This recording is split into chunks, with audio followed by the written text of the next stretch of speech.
യുദ്ധാന്തരീക്ഷം തുടരുന്ന റഷ്യയ്ക്കും യുക്രൈനുമിടയിൽ പൂവിട്ട പ്രണയം 6 വർഷത്തെ പരിചയത്തിനൊടുവിൽ ദാമ്പത്യ ജീവിതത്തിലേക്ക് കടന്ന സാഷയും ഒള്ളിയും.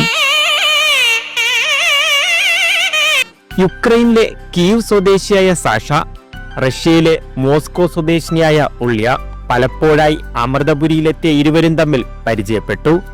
ബന്ധം സൗഹൃദത്തിലേക്കും പ്രണയത്തിലേക്കും കുടുംബജീവിതത്തിലേക്കും ഇരുവരെയും എത്തിച്ചു. യുദ്ധം ഒന്നിനും ഒരു പരിഹാരമല്ല, സ്നേഹം, സമാധാനം ഇവയാണ് വേണ്ടതെന്ന സന്ദേശമാണ് വിവാഹത്തിലൂടെ ഇരുവരും നൽകുന്നത്.